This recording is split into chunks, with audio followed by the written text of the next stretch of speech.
我只是想买点古董回去装饰房间。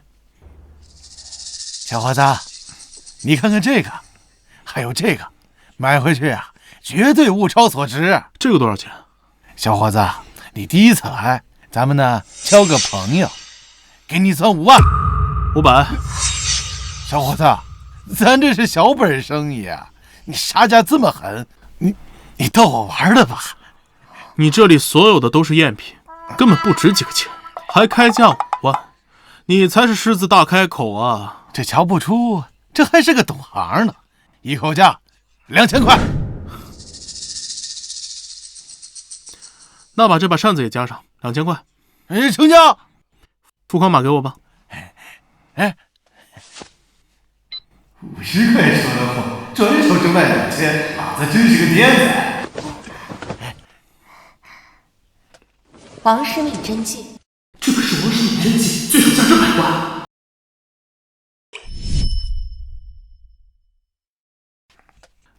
小姚，我要去一趟古董店，你先回去吧。好吧。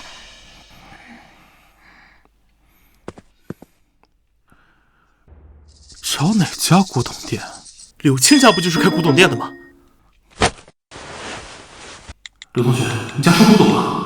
收啊。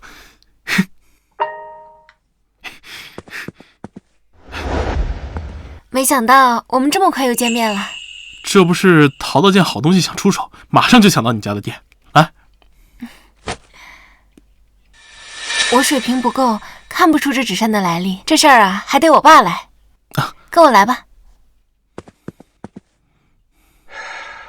爸，我同学想出手一件古董，想请你长长眼。年纪轻轻的能有什么好东西？把你爸当收废品的了？小子，想忽悠，你找错人了。一半2块去。爸，林芳很厉害的，张大师都亲口夸过他。张大师那样的人物能夸他？我小的时候就跟你说过，人靠衣裳，马靠鞍。你看看他穿一身地摊货，像是能懂古董的样子吗？我一会儿还有大生意啊，赶紧让他走，别碍我事。刘叔，我这件宝贝，你要是错过了，最少损失几10万。你这种拙劣的激将法对我可没用，年纪轻轻的就夸大其词，自吹自擂，真是不知所谓。小青，以后离他远点啊，可别让他给你带坏了。爸，再怎么样也不能用这种态度对待客人吧？更何况林芳还是我同学呢。同学？我看你俩不只是同学吧？要是没点猫腻儿，你能这么向着他？爸，你说什么呢？我就这么一下，这可真让我炸了，自家的孩子被猪拱了呀！哎，小子，想让我鉴定你手中的东西没问题，但是我提前告诉你啊，如果这个东西是假的，以后不准再来找我女儿了。没问题。爸，你干嘛呀？我干嘛？我这是为了你下半生的幸福而努力呀，你个傻丫头。刘叔，如果这是真的呢？只要是真的，如果你手上真是价值上百万的东西，你放心，我绝对不给你压1毛钱，值多少钱我现场就收。一言为定，请柳叔长眼。一把破扇子能是什么宝贝啊？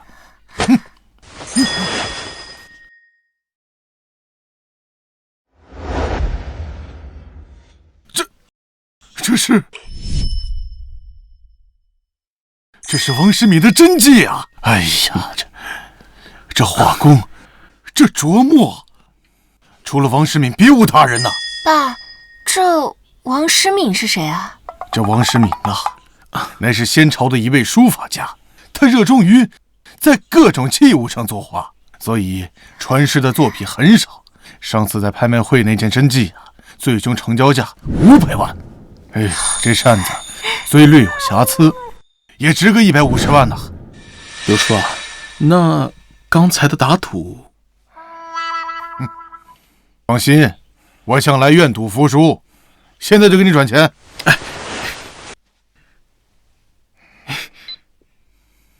小青，坐，你也坐啊。哎，贤侄啊，叔问你，这扇子你哪儿淘来的？哦，刚才在路边的一个路边摊淘来的。路边小摊都能淘到这种东西，高手。哎呀，好啊，你以后要是再淘到什么宝贝啊，随时来数着啊！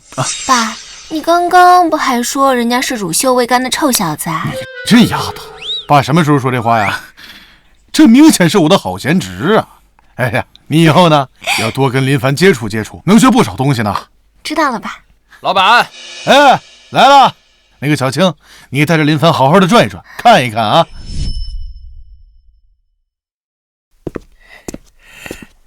柳老板，李老板呐，好久不见呐！哟，今天这是要出什么货？柳老板，我刚收到这宝贝，我第一时间就送到您这儿来了，您可得给我个高价啊！李老板，你放心啊，只要不是假货，我刘某人向来不给你压价。那就好，那咱长长眼，长长眼。啊！这可是南宋的青白釉官窑。南宋？柳老板，您干这一行应该知道这件瓷器的价值。这真的是南宋青白釉官窑100%保真。等会儿啊，让我仔细的看一看。没问题。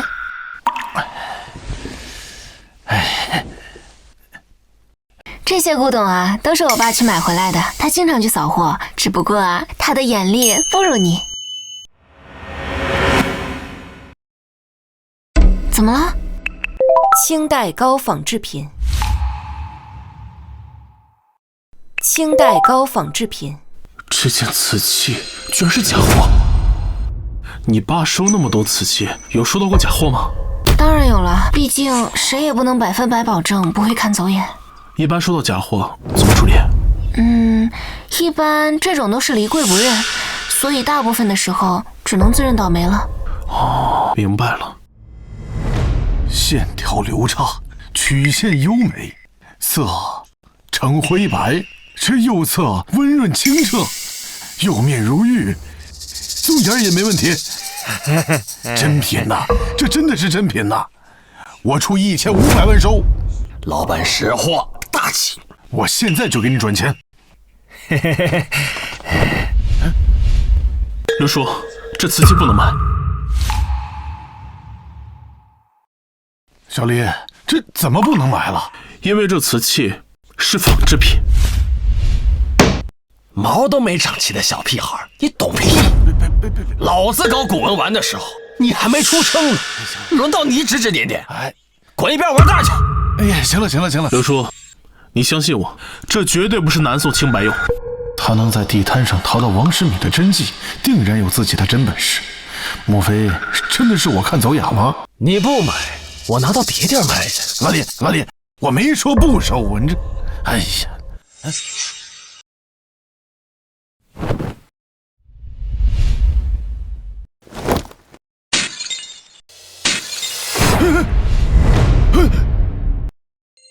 我只是让他先别刺激客人，没让他砸瓶子。你敢砸我瓶子？报警！必须报警！别！小姐，小林呐，小林，这可是价值上千万的古董，你怎么说摔就给摔了呢？把你卖了都赔不起呀！你说这是南宋的官窑，可南宋的官窑怎么会有满清的文字？刘叔，您看看。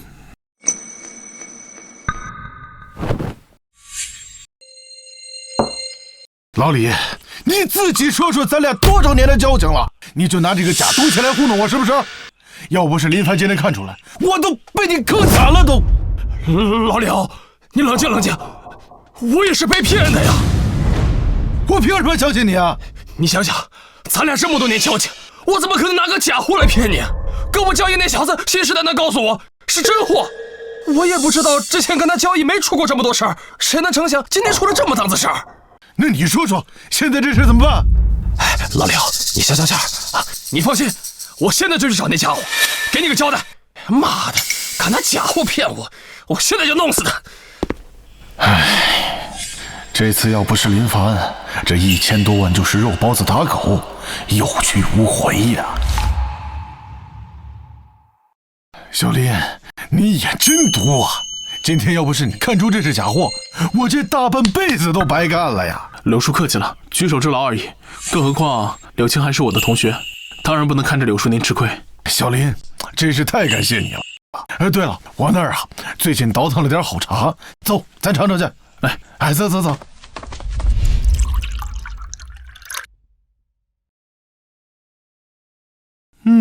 怎么样？柳叔泡的茶自然好喝。对了，小林，叔呢想问你个问题。你说，柳叔，你谈恋爱了吗？平常忙着学习，没时间交女朋友。好啊，我女儿也没谈恋爱呢。爸，你……小林呐，有叔说呀，这年少青春就是谈恋爱的大好时光。以叔的角度来看，你俩这是郎才女貌，天造一对啊！要不你俩试试？柳叔，我暂时没这方面想法。要我说呀，就应该趁着你们大学时光，好好的去谈一场轰轰烈烈的爱情。叔，大学的时候也有一段真挚的感情摆在叔面前，但叔没有珍惜，直到步入社会后才追悔莫及。你爸大学最后初恋是不是分手了？好像是。我妈呀，还经常3天2头拿这件事跟他吵架。小林，叔跟你说的这都是肺腑之言呐。爸，你不是才说让我大学不要谈恋爱吗？之前是之前，现在是现在嘛。你看看小林，多好的人才呀！有上进心，又努力，眼界还好，最重要的是人长得帅，还情商高，这多好的恋爱对象！过了这村可没这店了啊！爸，那个啥，柳叔，我有事先走了。爸，你看看你，给人家说跑了吧？这才更能够说明林凡这小伙子呀，单纯。爸，就你这么一个宝贝女儿，我是多想看到找个好女婿回来。我看，小林这小伙子真不错。爸，我才大1，谈什么恋爱呀？不早，像小林这么好的小伙子呀，一定要先下手为强，可千万不能让他流入市场啊！什么流入市场啊？我先忙了。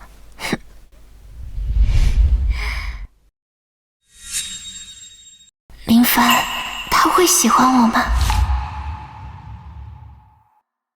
有了这100多万，就能在市里买个房子，妈也不用继续工作，可以享享清福了。但在秦氏财团的面前，终究是九牛一毛，只有赚到足够多的钱，才有机会扳倒秦氏财团。这是市区，看那么快去投胎啊！老人家，你没事吧？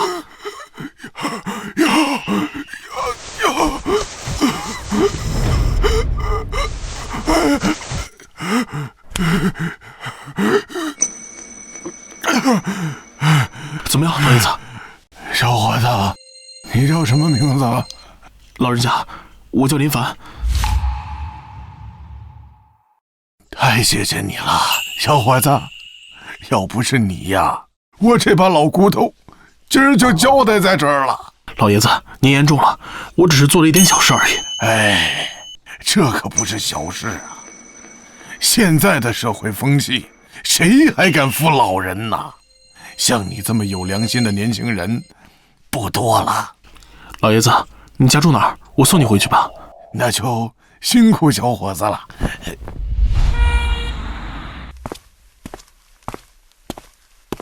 小伙子，走吧。老爷子，您住这儿啊？当然不是。吓死我了，还以为随手就能救到富豪了呢。这是佣人们住的，我住在后边。走吧。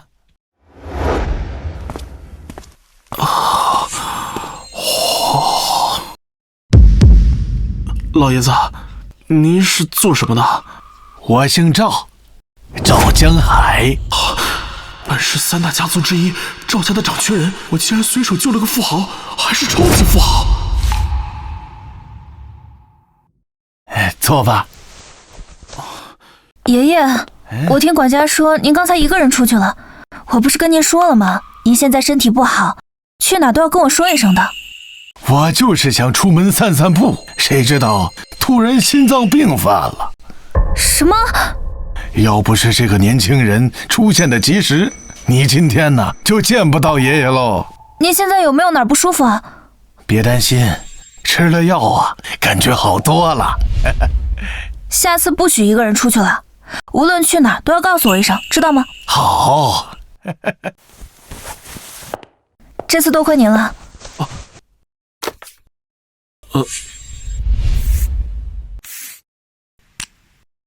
这里是500万支票，请您务必收下。别，只是举手之劳而已。这500万实在太多了。您救了我爷爷，如果不收，传出去，别人还以为我赵家人是忘恩负义之人。这，莹儿啊，快把支票收起来。林凡他不是一个挟恩图报的人，你这样对待老头子，我的救命恩人，这实在太见外了。好吧，不过请林先生放心，我们赵家一定不会亏待您。林凡呐，让你见笑了。我这个孙女啊，平日里较真儿惯了。爷爷，你吃过午餐了吗？还没呢。正好，我约了菲巴特一起吃午餐，你和我一起去吧。菲巴特可是统治全球金融界的股神，要是我能从他身上学到点东西，绝对能受益终身。既然老爷子这么不把我当外人，那我就恭敬不如从命了。莹儿啊，你去准备一下，我们现在就出发。好的，爷爷。哎，那不是赵董吗？赵董好。赵董来了。赵董，赵董好。赵董好，好。赵董，好久不见。林先生，暂且失陪片刻，我和爷爷需要先单独和菲巴特先生会面。没事，你们去吧，不用管我。不愧是有钱人家的宴会，连点心的口味都这么好。真不愧是赵家的宴会啊，就是大气。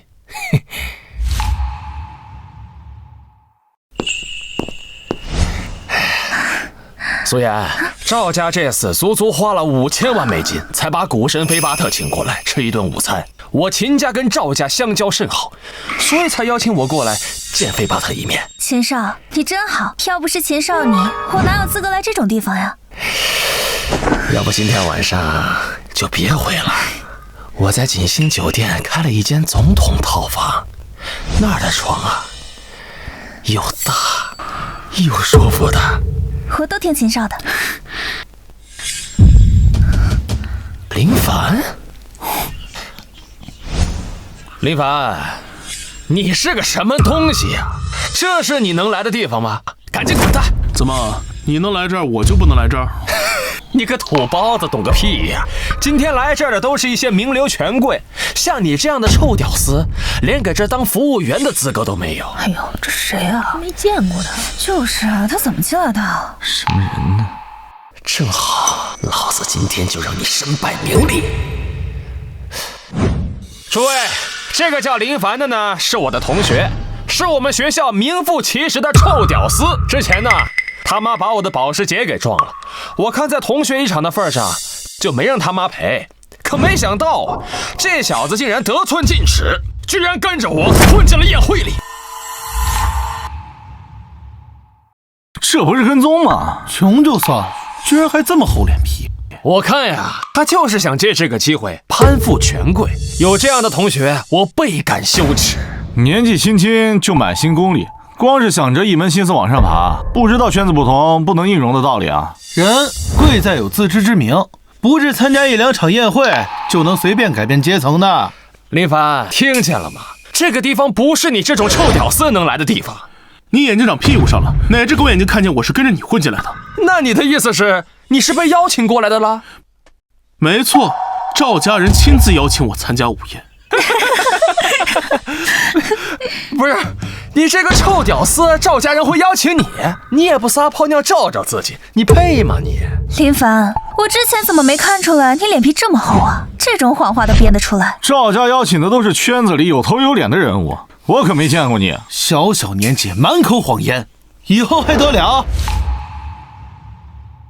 行了，林凡，你也别编什么谎言来骗大家了。保安，这个臭屌丝跟着我混进了宴会里，我怀疑他图谋不轨啊！赶紧把他撵出去。这位先生，请问你有邀请函吗？没有。抱歉，那我只能请你出去了。住手！怎么回事？赵老爷子，我是秦家的秦川，这小子跟着我混进了宴会里面，攀附权贵，甚至还想破坏你跟菲巴特先生的会面呢。秦少说的没错，这人在学校里就是个穷屌丝，根本没资格在这儿。老爷子，赶紧把他撵出去！得罪了赵老爷子，我看你怎么在江城混得下去。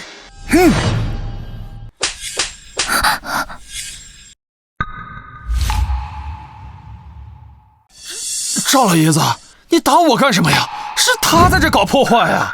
林小友是我的救命恩人，而且也是我亲自邀请他来参加这场宴会的。这怎么可能啊？你的意思是，老头子我撒谎了？没有，赵老爷子位高权重的，怎么可能说假话呢？现在，立刻给林小友道歉，否则的话，这场宴会你也不用参加了。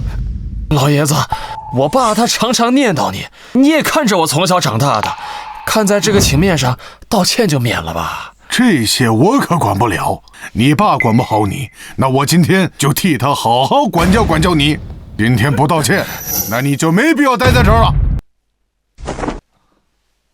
要是被撵出去，秦家丢人现眼，我爸还不得弄死我？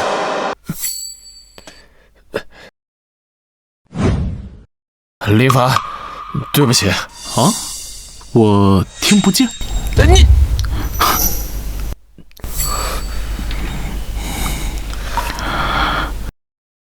对不起，请原谅我。行了，滚吧。王八蛋，等出了宴会，老子马上找黑龙帮的人弄死你。走。林小友，都是老夫安排不当，让你受委屈了。哎呀，老爷子言重了，是我和秦川的私怨险些影响到宴会，该我道歉才是。小友真是气度不凡呐！你放心，只要有我赵家在，绝对保证你的安全。那就多谢老爷子了。感谢诸位莅临本次宴会，想必大家都已经知道今天的贵宾是谁了。那老头子我就不多废话了，有请股神菲巴特先生。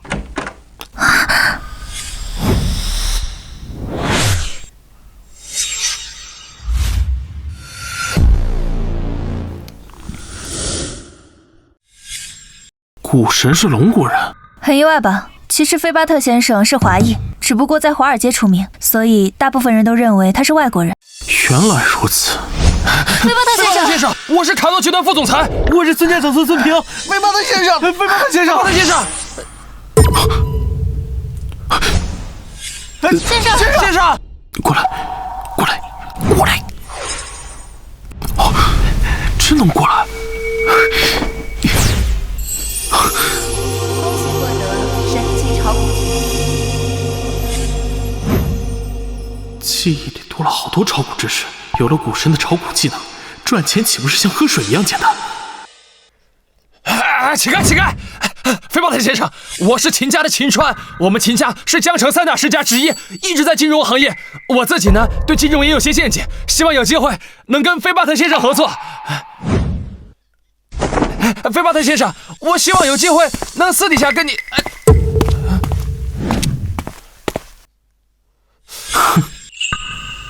你笑个屁啊！你笑！我笑有人热脸贴冷屁股。你他妈！这些人也太热情了。那当然了，菲巴特先生可是股神，许多人啊一辈子都没有机会和他见面的。菲巴特先生，众所周知，你是股神，不如给诸位讲讲最近股市的行情，也让我们大家好好学习学习股神的思路。赵老先生都这么说了，那我就确实不恭了。你去把最近的几只股票走势投影到大屏幕上。好的，先生。炒股最重要的是拥有超前的眼光。诸位，你们觉得屏幕上的几只股票有哪只会涨？菲巴特先生，我认为是心灵重工。说说理由。心灵重工最近半年一直在上涨，而且他们的造车能力也被大众所看好，所以接下来半年时间肯定会持续升高的。确实啊，我也觉得心灵会涨，不愧是秦家长子啊，这份眼光确实独到。还有人有其他意见吗？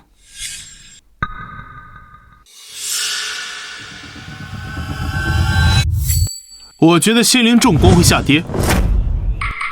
那你觉得哪只会上涨呢？绿迪能源。绿迪能源？开玩笑吧！这只股票已经连续跌1年多了，但凡稍微了解股市的人啊，都不会看好这只股票。林凡，你懂什么是股票吗？你要不懂就别在这胡说八道，赶紧把嘴给我闭上！丢人现眼的玩意儿！饭都吃不上的穷鬼，还谈起股票来了，真是笑死人。林小友慎言，股市不是儿戏，涨跌都需要是有依据的呀。菲巴特先生，林小友是我的晚辈，他不太了解股市，还请您不要怪罪呀。先生，您快看屏幕。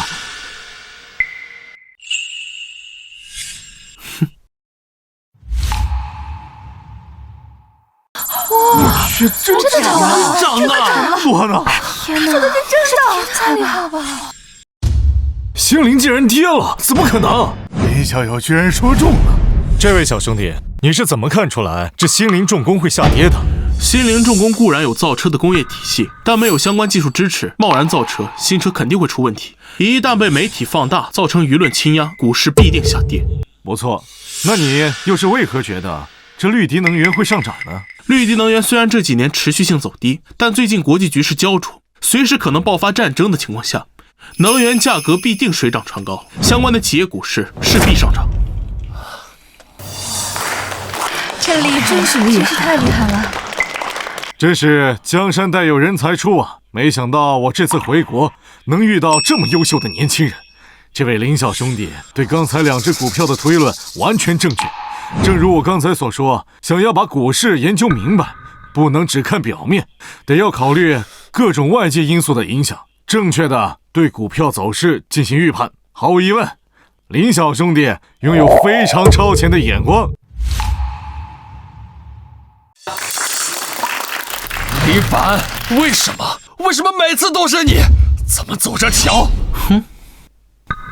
走。年轻人，我非常看好你，希望未来能在国际金融的舞台上看见你的身影。菲巴特先生过奖了。请便啊。诸位，菲巴特先生需要休息片刻，稍后午宴开始，请诸位好好享用。林小友，真没想到你在金融上还有如此独到的见解，连菲巴特先生都对你赞不绝口啊！日后你在金融行业一定能够叱咤风云。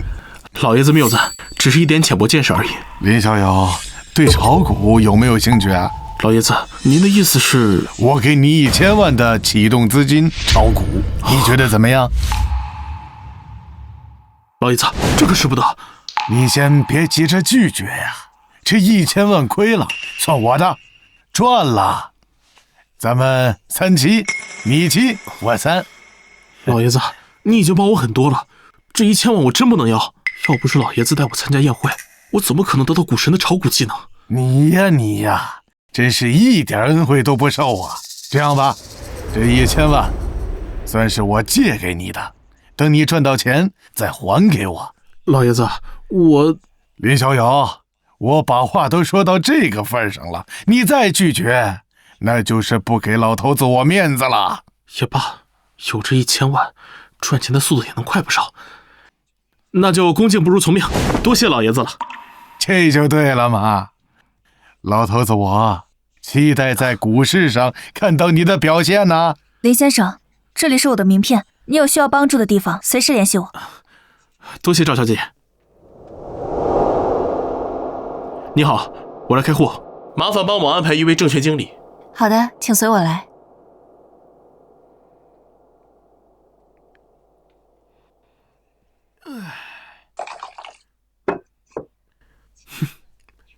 请稍等，我去为您联系证券经理。顺利的话，应该很快就能赚够1000万。先生你好，我是证券经理苏。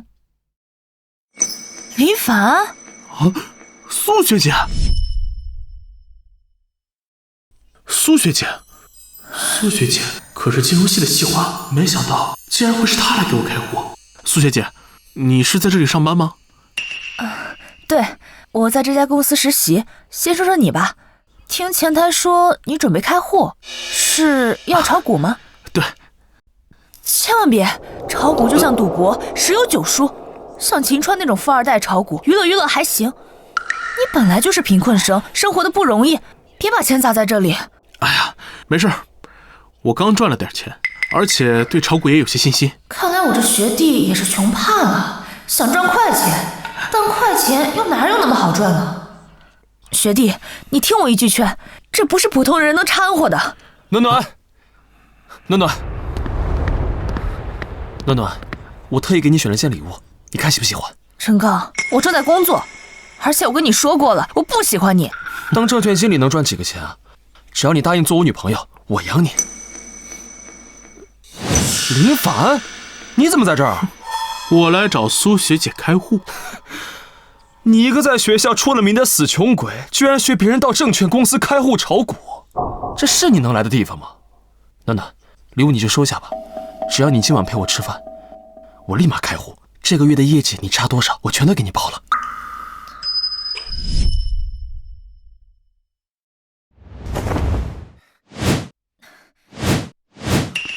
陈刚，你放弃吧，我最后跟你说一次，我不喜欢你，礼物你也收回去。我没记错的话，如果你的业绩当月没有达标的话，当月就会被开除。你什么意思？你好不容易找到一个专业对口的工作，应该不想白白丢掉工作吧？我的业绩我自己会想办法，用不着你管。想办法？你能想什么办法？指望这个穷鬼吗？你说对了，我今天就是来给苏学姐冲业绩的。我可不像有些人死缠烂打不成，还要威逼利诱，简直令人恶心。有这时间呢，不如多提升一下自己，说不定还能让学姐高看你一眼。我没听错吧？一个在学校连饭都吃不起的穷逼，过来给暖暖冲业绩。对，你还有校园贷，贷个1、2万，开户买股票，能冲多少业绩？赶紧滚回家吃屎去吧！陈哥，你嘴巴放干净点。林凡，您先回去吧，业绩的事情我自己会想办法。改天我请你吃饭。妈的，臭婊子，你真是贱得慌！老子对你那么好，你爱搭不理就算了，这个穷屌丝毛都没有，你还请他吃饭？我请谁吃饭是我自己的问题，用不着你管。好，跟我没关系是吧？行，今天就让你保不住这份工作。看见了吗？这是你们公司部长的电话，我现在立马打个电话，让他立马开除你。喂，张部长，我陈刚，我现在在你们公司会客厅，麻烦你过来一趟。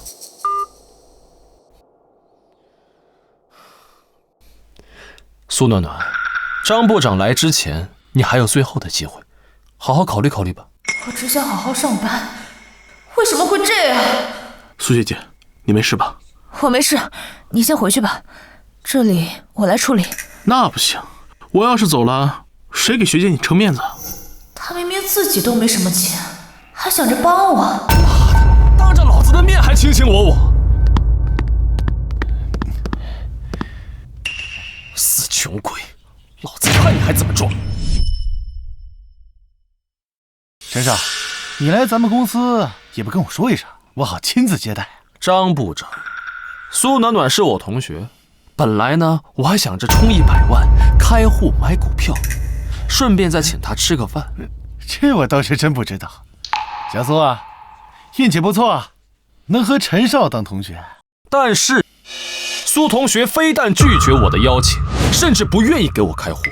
贵公司就是这么管理员工的吗？像这样的员工，我觉得贵公司没有必要继续留着吧。苏暖暖，你这是什么工作态度啊？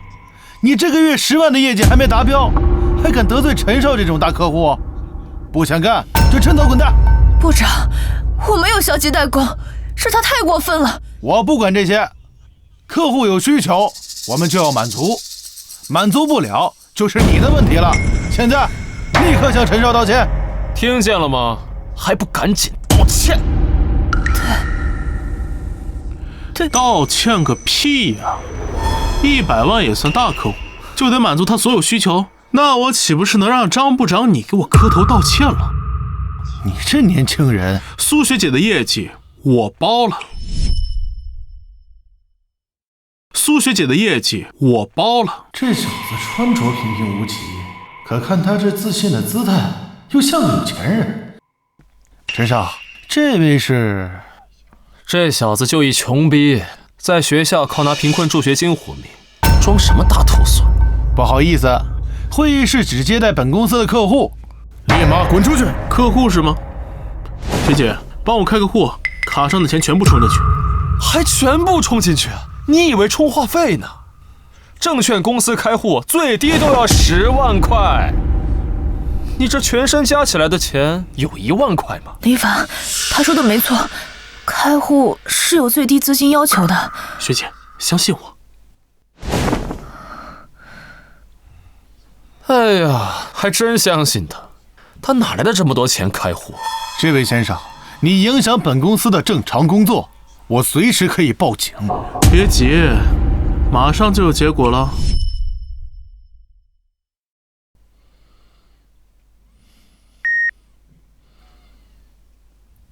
哎，小苏，给人开户啊？学弟肯定没那么多钱，要不我用自己的存款给他开个户？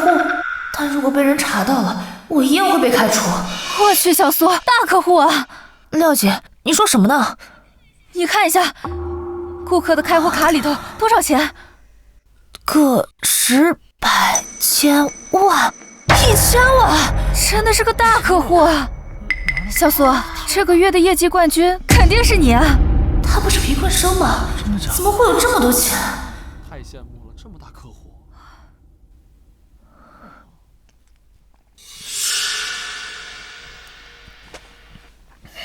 怎么还没回来？开好户了吗？开不了，让保安把他撵走。开好了。开好了？多少钱开的户？哼，没想到啊，你还有点钱。不会是为了追溯暖暖从网上贷了10万块开户吧？啊？林凡的开户金额是1000万。哎呦，1000万而已，我还以为是……你说多少？你说多少？你说他用多少钱开户？你没听错，林凡他的开户金额是1000万。不可能，他一个在学校拿贫困助学金的穷鬼，哪来的1000万开户？不可能，肯定有问题。苏暖暖，我警告你啊，伪造开户金额是犯法的，如果查实会坐牢的。张部长，我没有撒谎，也没有伪造开户金额，林凡的开户金额就是1000万。不可能，他一个穷逼哪来那么多钱？我不信。个10、100、千、万，1000万？难道是我看走眼了？这小子是个隐藏的富二代。张部长，这不可能，这肯定有问题。他一个死穷鬼哪来那么多钱？张部长，你要是不相信的话，可以叫来其他同事，他们亲眼看着我开的户。你们都过来一下。刚才苏暖暖开户金额是1000万吗？对啊，我们都看着了，没想到小苏能带来这么大客户。这俩都是老员工，不可能伙同苏暖暖作假。难道是真的？这样吧，陈少，我们电脑上能查到开户的入账金额，这个数据造不了假，只要我一查，后台就能清楚。好，老子不信你会有那么多钱。走。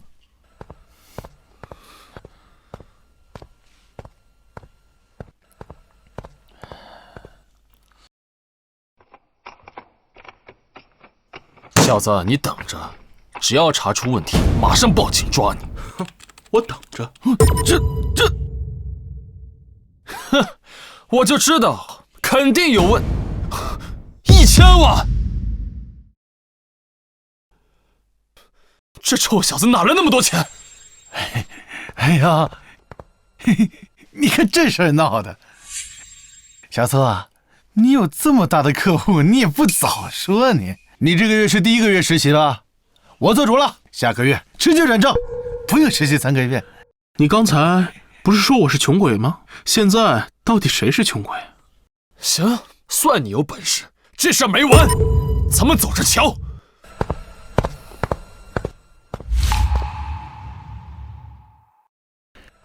林少，这刚才是我的工作失误，没有喝茶就谢了别人的话，在这儿我向你表示最真诚的歉意，希望您不要和我介意啊。行了，这里没你的事，你走吧。哎，好的，没问题，我现在就出去。小苏啊，这业务的事儿就直接在这儿办吧。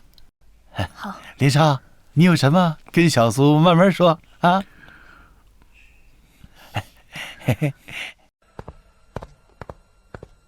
林凡，你哪来这么多钱？你就当我借的吧。借的？谁能一次性借这么多钱给你？哎，这你就别问了。既然互开好了，可以帮我买股票了吧？当然可以。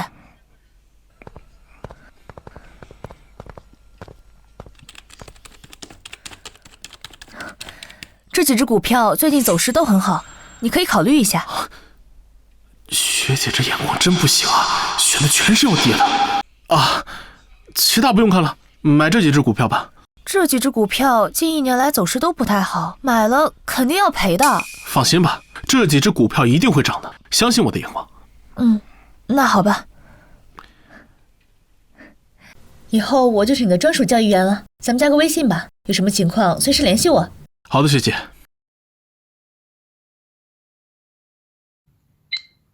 林凡，你晚上有时间吗？你看你帮了我这么大一个忙，我不得请你吃饭，好好感谢感谢你。今天我得回家，明天吧。那好，我明天联系你。哎呀，终于收拾差不多了。凡子，真羡慕你们这种市里的人，坐地铁就能回家了。哎，对了，这寒假打算在哪儿打工啊？现在就业环境困难，我们毕业就相当于失业，咱得好好规划规划。这个寒假我不准备打工了。不打工？那你下学期生活费怎么办啊？我炒股赚了点钱。真的假的？多少钱？5万？50万？做人胆子要大点。再猜，不会是500万吧？这怎么可能？5个亿！开什么玩笑？凡子，5个亿，你知道这是多少钱吗？哎，你是不是发烧了？把昨天晚上的梦当现实了？是真的。凡子，我知道你压力大，但是脑子有问题，这可是大事儿。走，我带你去医院。走。走。哎呀，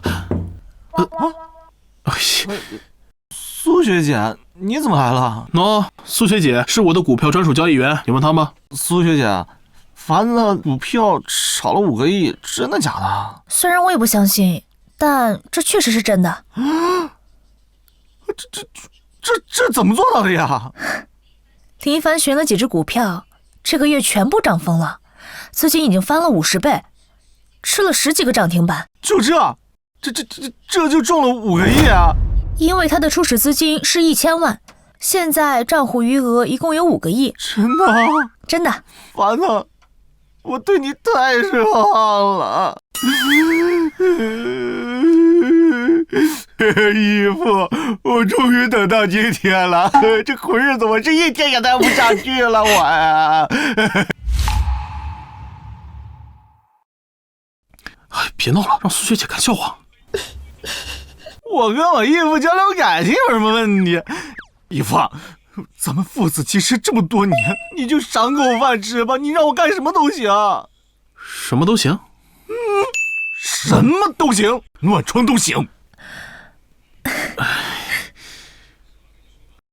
实话跟你说吧，我准备开一家股票投资公司，马上要招人干活。我，哎呀，你肯定是第一个员工，月工资5万，提成另算，没问题吧？没问题，领导。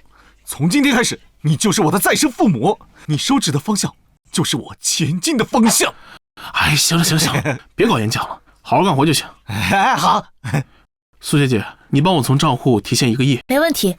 其他资金怎么安排？哦，先不急，之后我会给你出一份股票配比方案，重新投入股票和期货市场。钱这种东西，只有流通才有意义。好。我从来没想过，居然能亲眼见识到股市的传奇，1000万1个月居然翻了50倍。林学弟，你有兴趣开讲座吗？我想大家都会抢着来听的。哎呀，我的经验都是个人之谈，没法传授给别人。说的也是，这种东西不是人人都能学会的。哎，苏学姐，你有兴趣的话，不如来帮我打理公司。我也可以吗？苏学姐专业知识过硬，比叶北这个2把刀强多了。对啊，学姐，我还能给你多学点专业知识。好，我下午就去公司辞职，以后就跟着林学弟吃香的喝辣的。正好到饭点了，我请你们去吃大餐，正好就当是咱们公司开业的庆祝了。那就谢谢老板。终于可以吃大户了。走喽。走。凡子，这餐厅也太贵了吧？你看这菜单就没有低于4位数的菜，要不咱换个地方吧？是啊，这里面最便宜的菜都够吃普通工薪1个月的工资呢。哎，没事儿，随便点，咱现在不差钱。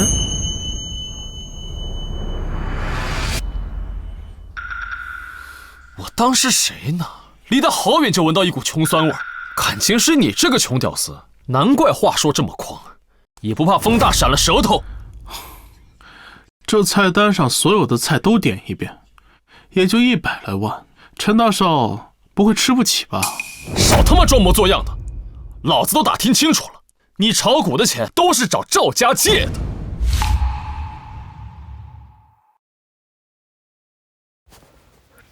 真的？被我拆穿不敢说话了吧？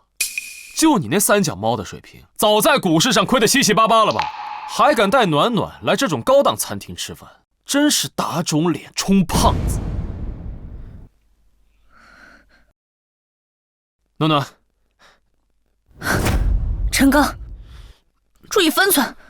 暖暖，别怪我没警告你，他一个借钱充面子的死穷鬼，就是为了占你便宜。只有我才是你值得依靠的男人。林凡可比你这种只知道啃老的富2代强多了。他一个废物能比我强？我开的车，他打一辈子工都买不起。林凡炒股1个月能赚5个亿，你能吗？他一个废物能赚5个亿？他是想钱想疯了吧？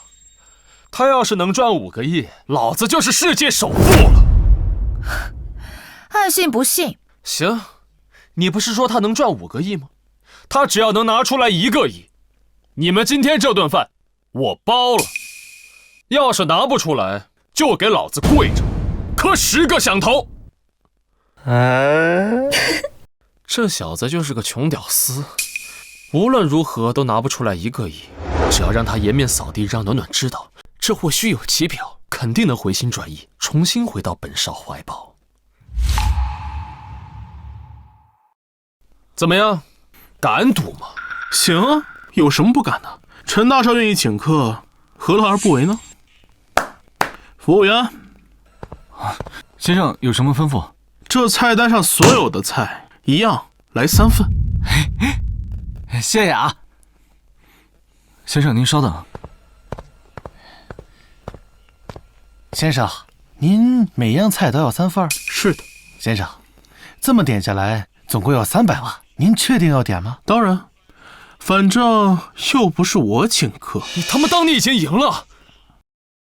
先把1个亿拿出来再说。没问题啊，正好，老板，你今天做个见证，要是我拿出来1个亿，按照我和这位陈大少的赌约，今天这顿饭全都他们的。别他妈吹牛了，你1个月前还是在学校食堂吃稀饭咸菜的穷逼，让你祖宗18代凑钱都凑不出来1个亿。喂，田中银行吗？今天上午我的账户从股市里提现了1个亿，半个小时换成现金送了。为了防止你耍赖，我特意让银行送现金，到时候陈少可别赖账哦。装，继续装，还让银行亲自给你送钱，你以为你谁啊？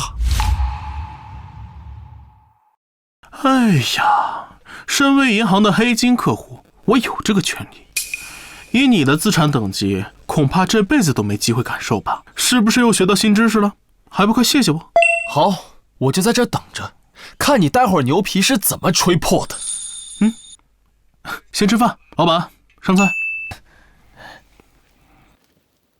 哎，陈大少，要给你一个叉子吗？不用。我跟你说，我这辈子都没吃过这么好吃的菜。就是啊，吃这个，这个好吃。哎，好，好，我尝尝这个，这个好像你啊。不是让银行送钱过来吗？人呢？急什么？说不定运钞车在半路堵车了呢。好，就装吧。老板，先生，我劝你最好叫保安过来盯着，免得这穷逼没钱买单偷跑。服务员，先生，您既然已经用餐完毕，麻烦现在买单，否则我就要报警了。人来了。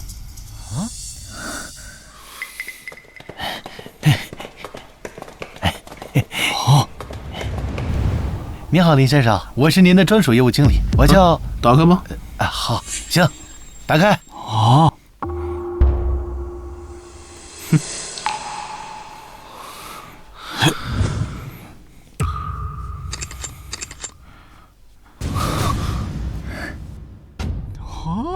林先生您好，这是您的1个亿现金，全额送达，请您清点。哦，原来1个亿是这种感觉啊！不可能，绝对不可能！我知道了，一定是你小子买不起单，就找了一群人带着假钱来演戏。唉，我就知道你会耍赖。带验钞机了吗？带了。现场验钞，让我们陈大少输得心服口服。好的，林先生。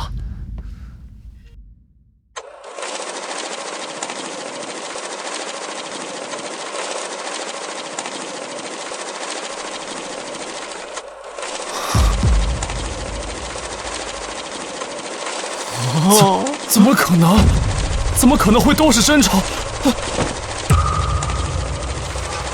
行了，不用继续演了。好的，把钱装起来吧。老板，麻烦找咱们陈大少结账。咱们走吧。哎，好嘞。呸！狗眼看人低的东西。嘿嘿。自作自受，活该。先生，请买单吧。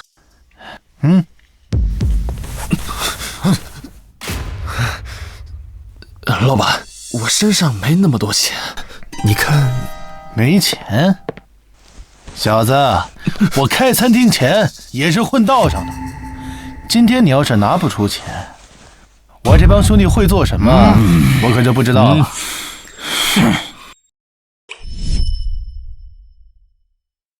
等等，我爸有钱，我找我爸要。赶紧打！喂，爸，快来救我呀！林先生，这些钱需要帮您送到家里吗？不用，帮我存回银行吧。好的，林先生，有什么需要，欢迎您随时联系我。回银行。这有钱就是能为所欲为。你一下子取这么多钱，还放回去了，这银行一点怨言都没有。苏学姐，你带叶北去处理股票投资公司的手续，顺便让他熟悉熟悉工作。收到，我一定好好学习。好的，老板。我啥时候能有这么多钱啊？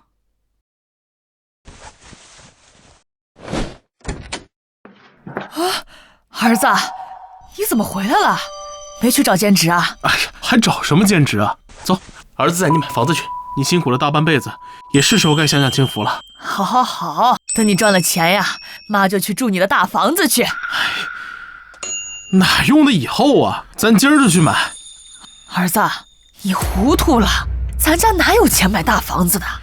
以前没有，现在有了。你儿子我炒股赚钱了，小姚不是在房地产兼职吗？咱们就去他那儿买，顺便给他冲冲业绩。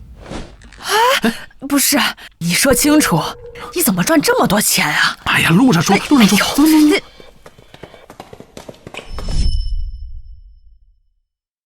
哎呀，儿子，你真赚到钱了？要不还是把钱先存着，咱家房子还能住人。哎呦，我的亲妈，以后我们都不用担心钱的问题了，想买什么就买什么。想干就干，不想干就滚蛋！我还没见过像你这么废物的员工。我告诉你，陈阳，你这个月要是还一套房子都卖不出去，工资减半，拿着钱给我滚蛋！经理，我之前都谈了好几个意向客户了，可是都被其他同事抢走了。那就是你自己没有用，客户就是要靠抢，你抢不过别人，怪得了谁？够了！一个大老爷们儿欺负个小姑娘算什么本事？你谁啊？来干嘛呢？我训下属，关你屁事儿？我来买房子。原来是客户啊，实在抱歉。刚才是我声音太大了。请问您喜欢哪种类型？我给您介绍。不用你，我要他卖给我。哎呦，你瞧瞧我这小杨啊！刚才是经理语气不太好，向着你了啊，在这里给你道个歉。你说你也真是的，这客户来买房怎么不提前说呀？给客户好好介绍啊，一定要把咱们楼盘的优点介绍清楚。帆哥，这里楼盘贵的要死，你和阿姨还是到别处去买吧，我挨点慢没关系的。放心，再贵我都买得起，你就放心大胆的介绍，我要最贵的楼盘。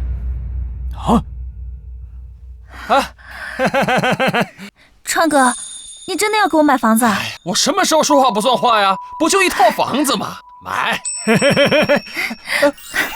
你最好了。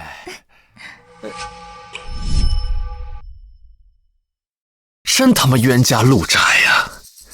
走，我要最贵的楼盘。哟，这不是我们学校最出名的穷逼吗？怎么来这打工了？你们这不是高端楼盘吗？怎么连个饭都吃不起的穷屌丝都放进来？不怕坏了你们这房价呀？这什么意思啊？他呀，是我们学校有名的贫困生，每天吃咸菜稀饭，周末还要到处去打工。别说买房了，他连个房子的模型都买不起。他妈呀，就是个臭扫大街的，那一年赚的钱还没有我零花钱多呢。你说这种货色，他买得起房子吗？你怎么回事？什么人都往咱们售楼处带，早就跟你说过，像这种买不起的就别带，既浪费时间又浪费精力。经理，我……行了，不要解释了，我就感觉你不合适在这儿干，你被开除了，马上收拾东西，滚蛋！姓秦的，你能来买房子，我就不能来买房？不是林凡，我跟你科普一下啊，这个楼盘最便宜的房子都要1000万呢。你说你这个臭屌丝，你买得起吗？就算你救了那个赵老爷子的命，人家顶多给你100-200万的感谢费，连个厕所都买不起你。这有的人呢，就是穷久了，没见过有钱人的世界是什么样的，以为手上有一点小钱就能装有钱人了。这说的没错啊，你是你，赵家是赵家，就算你救了赵老爷子又有什么用啊？人家能把你当自己人吗？你这辈子呀，就是一个穷屌丝。你们住口！林凡哥才不是穷屌丝。哎呦，我说的有错吗？那穷就是穷啊！你要想买房子，你去求求人家赵老爷子，说不定让人家心一善，施舍给你一套呢。就是，或者你求求川哥，川哥指不定可以赏你个厕所住。用不着赵家给钱，我自己就能买。我不但要买，还要买这里最贵的楼盘。川哥，你听见了吗？这穷屌丝居然说他要买这最贵的楼盘。老子第一次觉得你这么幽默，现在这吹牛不打草稿了。帆哥，这里最贵的楼盘都要9999万，你别冲动，跟这种人置气不值得。那个本少今天心善，你现在跪下来给我磕几个响头，道个歉。我呢，愿意让你跟在我屁股后边打个零工什么的。还不快跪下谢谢川哥，这样你100年之后就能买得起厕所了。放心，我没有志气，我买得起。行，你买得起你刷卡呀。要是我买下来怎么说？你要是能买得起这儿的房子，我当着所有人的面给你磕头道歉。记住你说的话，在场这么多人可都是见证。本少可不愿意跟一个穷逼耍赖。小姚，去把 POS 机拿来。帆哥，你别闹了，你和阿姨哪有这么多钱啊？相信我，我买得起啊！我就是因为相信你，所以才知道你有多少钱。我被开除没关系，大不了再找新的工作就是了。哎，没事啊，那个我帮你。经理，去把 POS 机拿过来，一会儿让大家看看我们全校最出名的穷逼是怎么出丑的。去。儿子，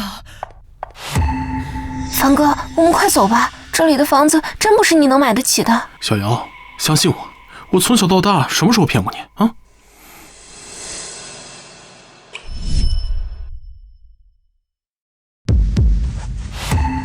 这人真把卡拿出来了。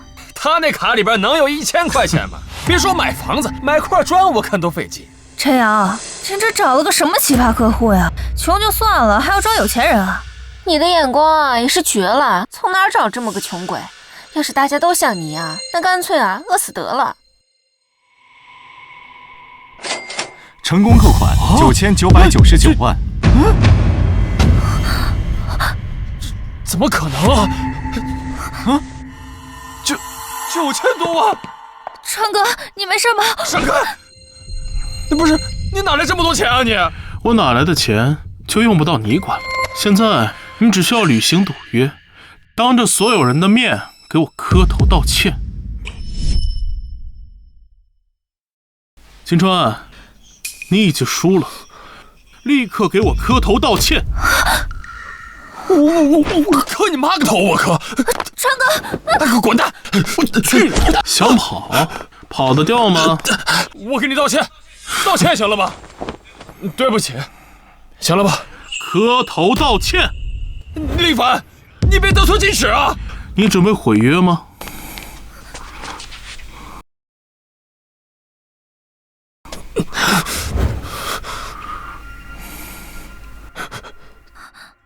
对不起。行了，滚吧，以后我不想再看见你。还没人敢这么羞辱我！林凡，你给老子等着！没事，川哥，回去有机会收拾他。等我逮到机会，我一定要让他生不如死。林先生，这是您的卡，从现在起，您就是咱们最高级的贵宾。有什么需要，我们随时都可以帮你解决。小姚卖了房子，一点奖励都没有？怎么会呢？小姚，从现在起，你就是你们组的组长，本月奖金翻倍。可是我才刚入职不到1个月。哎，没事儿，业绩决定一切。大家要向陈瑶学习，找到更多像林先生这样优秀的客户。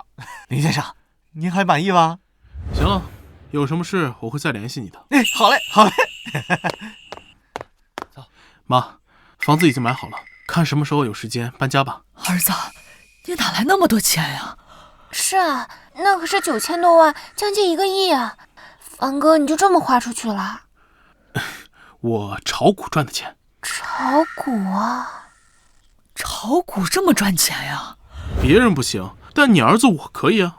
哎呀，好了，我的亲妈，你要知道这钱我是正八经赚来的就行了。咱们赶紧去吃饭吧，饿死我了。走走走。哎呦，有钱也不能这么造呀！哎呀，以后啊，咱们不要来这儿吃饭了。妈，你就放心吧，咱们家呀不缺钱花了啊。凡哥，你说你用1000万炒股赚了钱，那你这1000万哪来的呀？啊，这1000万差不多了，我得把这1000万还给赵家。小姚，辛苦你把我妈送回家，我有点事要去处理啊。哎呦！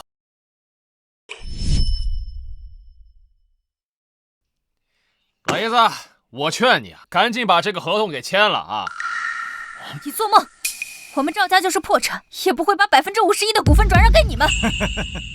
年轻人呐，就是看不清局势。老爷子，您应该能明白目前是什么情况吧？如果你不签，我们秦家会继续阻击你们赵家。别看你们现在的股价能稳住，那是因为我觉得老爷子你是一个识趣的人。我们要是继续阻击的话，你们赵家的股份将会持续下跌，那最多到今天就会破产了。到时候欠的债这一辈子都还不完呀！秦苍，我真是瞎了眼。忘我以前还觉得你算是个人物，你我两家交好多年，你竟然联系境外资本，暗中针对我赵家。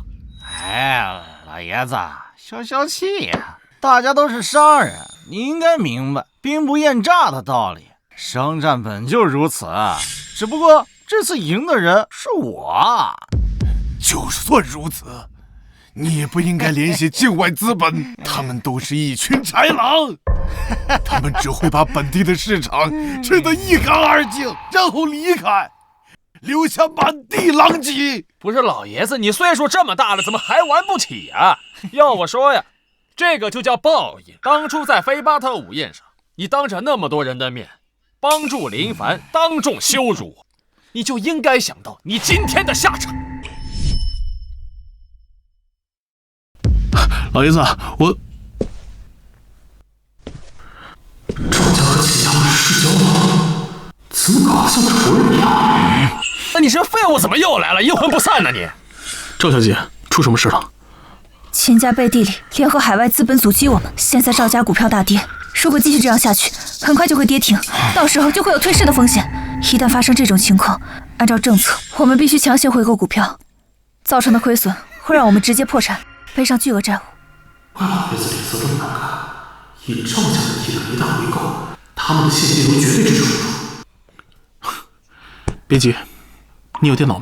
有。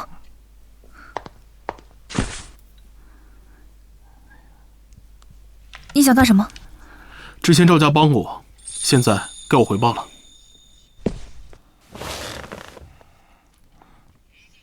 别在那儿白费力气了，你就是个废物，你根本就没资格插手我们豪门世家之间的商战。你也不撒泡尿照照自己啊？你配吗你？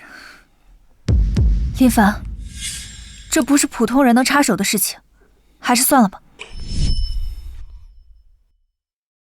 林凡，我知道你炒股很厉害，但这件事你帮不上忙。我们赵家的股价已经无力回天了，普通的办法根本没有办法救回来。还是赵小姐是个聪明人呢啊！你们现在唯一能做的就是跟我们秦家签订协议，否则那就是等破产了。林小友，你有把握吗？有。好，我相信你。哎呀，老爷子，你还真是越活越回去啊！你居然相信一个乳臭未干的毛小子？他就是个废物。上次那是瞎猫碰上死耗子，你真以为他能救你们啊？我就算是要赌一把，也不会就这样把股份交给你们。我该怎么配合你？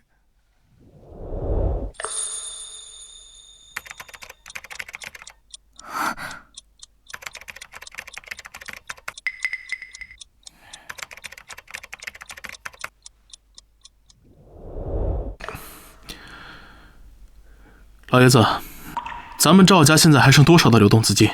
如果全部拿出来的话，有50亿。好，把这50亿全部买原油期货，上10倍杠杆。上10倍杠杆。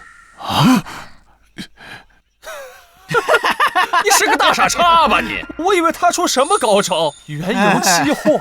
那原油期货多少年跟死水一样，毫无动静，你不知道啊你？老爷子，看来你找的这个救星也不怎么样嘛。爷爷，如果按照林凡的办法，咱们可就完全没有退路了。流动资金一旦被套，我们和秦家谈判的筹码都没有了。行了，我知道后果，就按林凡说的办。好，我这就去安排。喂，50亿，全部购买原油期货，上10倍杠杆。好的，收到。好，我们家的流动资产一共50亿，已经10倍杠杆购买了原油期货。赵老爷子，没想到你林老了居然还昏了头了，你居然听信这么一个毛头小伙子的安排，做这种蠢事。早知道我就没必要算计你了。按你昏头的程度，我估计你们赵家也维持不了多久。爸，他们的流动资金没了，那咱们可以要更多呀。哦，既然没有流动资金了，那之前的协议要废。想让我们出手，你们赵家必须转给我们90%的股权。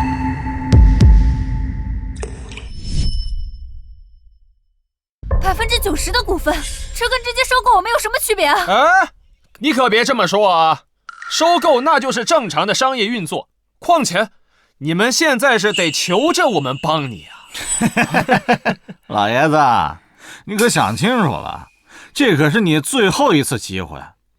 当你们最后这笔资金全部被套牢的话，别说到时候给你们留10%的股权，恐怕1%都很难了。嚣张个屁呀！待会儿有你们哭的。你他妈的嘴是真硬啊！行，那我倒要看看，一会儿你们这50亿全都赔光了，是怎么跪下来向我们求饶的。受中东战争影响，近期原油期货出现巨大涨幅，目前还在持续上涨中。快去看看！好，爷爷，涨了10倍，现在500亿了。啊，股价呢？还在涨，涨得很快。真是绝处逢生啊！林逍遥，真是多亏了你呀！老爷子，之前赵家帮过我，现在也该是我回报老爷子您的恩情了。不止啊，这次是我赵家欠了你一个天大的人情啊！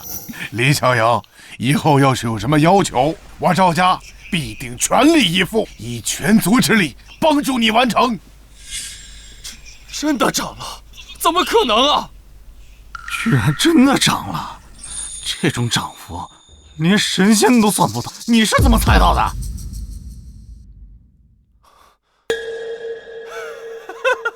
你们别高兴得太早了。按照这个涨幅，你们的账户一会儿就爆仓了，那说到最后还是血本无归呀。老爷子，可惜了，功亏一篑。别急，可能要让你失望的，价格马上会稳定下来，不可能爆仓。不是你他妈是神仙呀？这可是期货市场，你说涨就涨，你说跌就跌呀。年轻人就是年轻人，蒙对一次就目中无人，自以为是。是吗？那你自己看看。真的稳定了？你怎么做到的？股价，赵家的股价恢复正常了，而且还比之前高了。二位，老头子我就不留你们了，松口。走。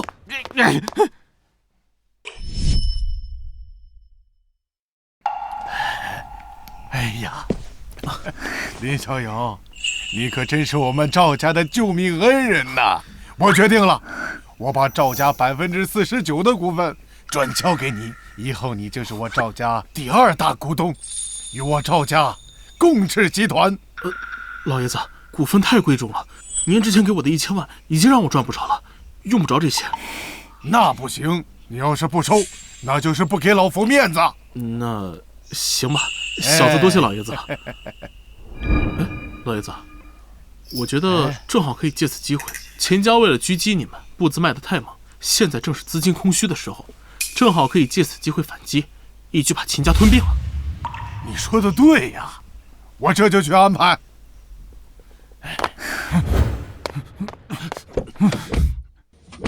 妈的，那肯定是林凡那个王八蛋搞的鬼，要不然赵家怎么可能这么快反应过来，并反击吞并我们？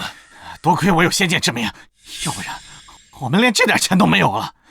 等去了国外，有了境外资本支持，我一定要让林凡那个王八蛋好看！啊！他妈的，欠了钱还能跑？下车！下车！门打开！打开！把门打开！下来！下来！把门打开！把他们拖起来了！下车！赶紧下车！各位大哥，冤有头债有主，这些钱都是我爸借的，跟我没有关系啊！放屁！明明一直是你在操作的。各位大哥，是你们放我一马，等我到国外，我挣了钱还给你们啊！放过我们，放过我们！狗咬狗，真好看啊！是你，这些人都是你找来的。对，当年你们害死我爸，今天我要让你们10倍偿还。这俩人交给你们了，我只有一个要求，要让他们生不如死。别！